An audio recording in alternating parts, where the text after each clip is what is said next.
Hey guys, so today we're going to make a classic Italian dish, risotto. Risotto features arborio rice. It is the only rice that you can use to make this dish correctly. It has a higher starch content. It's a little thicker of a granule, so it holds up to this cooking process. We're gonna make almost a traditional one.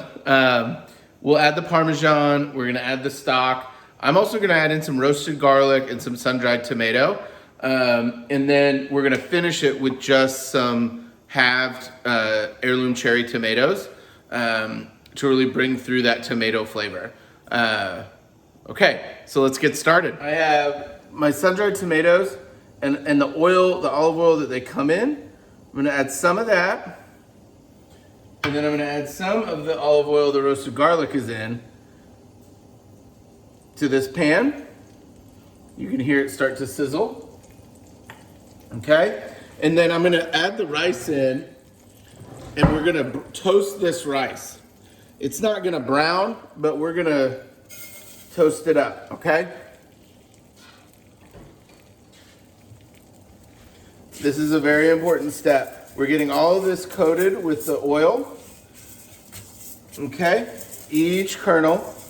And then we're gonna just kind of toast it a little until you can smell the toasting of the rice, okay?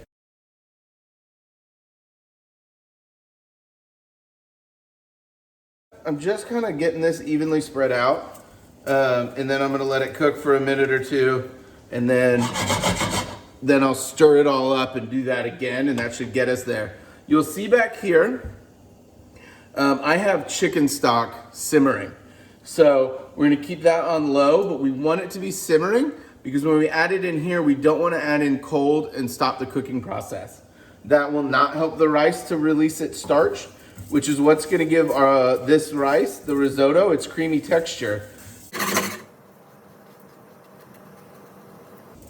This is actually a really important step, is toasting this rice. It gives it a really nice depth of flavor and will help decrease the time it takes for this to cook, okay? Risotto is definitely a labor of love. It does take a while. If you weren't making a YouTube video, you could have a nice soundtrack or audiobook or maybe just a show on in the background, because again, it does take some time. But this all in all will take, 30 minutes, hopefully no longer than that. Obviously, the more you make, the longer it takes. So we could be looking at 45 minutes.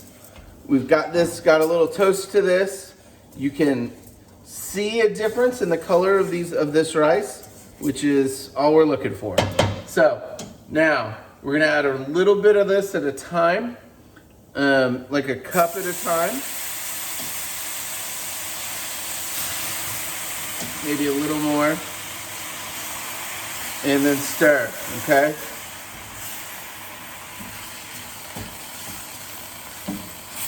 And you're gonna cook this and cook this stock out until there's almost no more liquid left. And then you're gonna just add in more. And you're gonna do this until this dish is finished, okay? So see, as I move it, we're almost out of liquid already. That's because we toasted that rice. So it really just soaked up the liquid. See, this time it's not gonna do that, right? Because it's already got that initial hydration. So now we'll get this slow kind of simmer. And that's gonna be where we're starting to release the starch from this rice. You wanna make sure you're getting all your rice and keeping it down in the liquid, okay? Because if not, and then it gets in there later, that's gonna be undercooked rice. And we don't want that, okay? Now, I'm not stirring constantly. I'm letting it simmer. And as it simmers, I'm just making sure it's nothing sticking to the bottom. All right, so you'll see the liquid is reducing and reducing and reducing.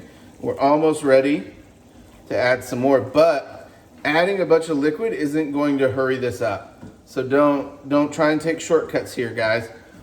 Just keep working the rice, letting it simmer. As we get lower, right, and we have less and less liquid in here, I am stirring it more, okay? Because that's gonna be the most dangerous time for this rice to burn.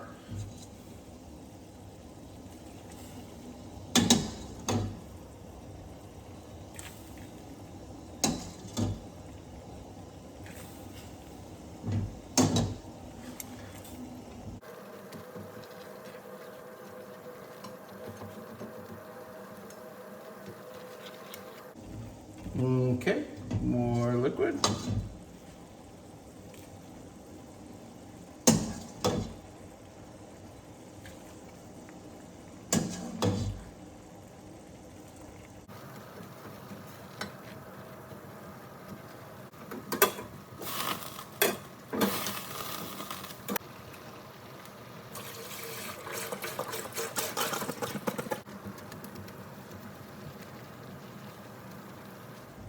So the only way to tell if this is done is to try it.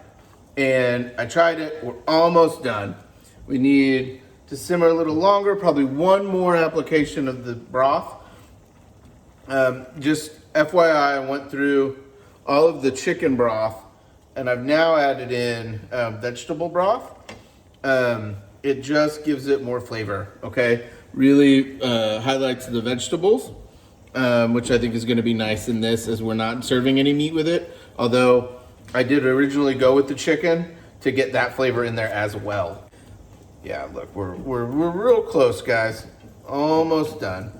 You don't know this, but we've now been cooking for 30 minutes, and it's going to be about 35, I would bet. So we'll get another bit of broth in here, and that should do it. But again, we won't know until we try it, because you've got to taste it to make sure that rice is fully cooked and it's nice and creamy. And again, remember, and I'm going to have some traditionalists who are going to be mad at me, this is not going to be your traditional risotto. I am going to add some stuff to it. So forgive me now, and just enjoy it for the tasty dish that it is.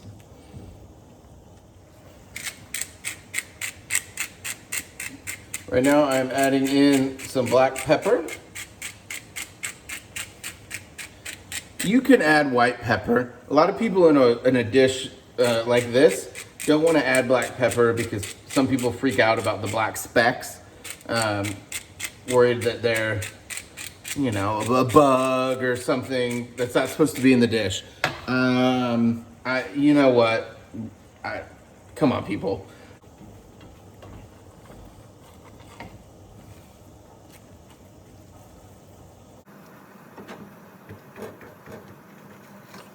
It is nice and creamy.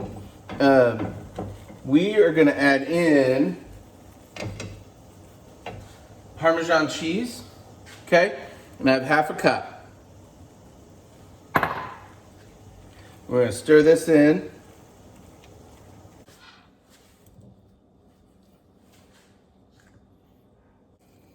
All right, here we have our sun-dried tomato. And again, guys, I diced that up real small. I left the garlic big, the sun-dried tomato small. And I did that because sun-dried tomato is a really strong flavor, okay? And so the fear there is you're gonna add those in, and if somebody gets a big chunk of one, it's not gonna be good, all right? We want the flavor of it, but we don't want it to overpower the dish. Now, I'm gonna finish this with a little bit of butter, not much. And again, this is not traditional, but as a French trained chef, I struggle with not putting butter in this dish, and it's my dish, I'm making it, so I'm gonna. And I've just got this heat off, and I'm just melting that butter in. And that is gonna really give it some flavor and some richness, but it's also gonna help it with being creamy, okay? So I have the bowl I'm gonna serve it in here.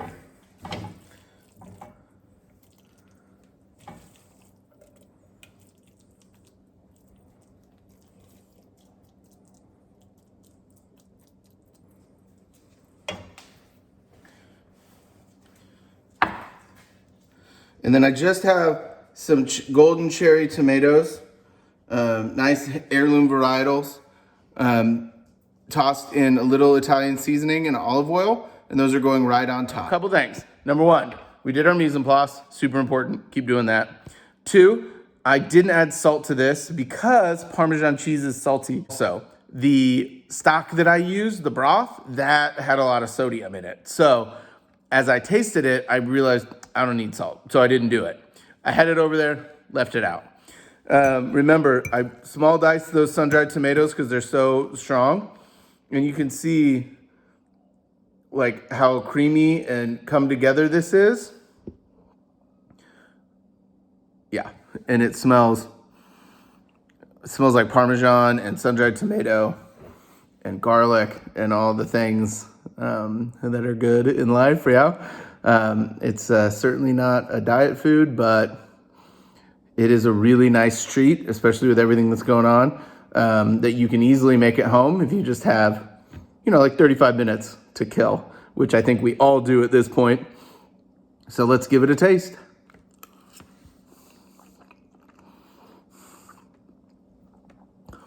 Guys, that's phenomenal.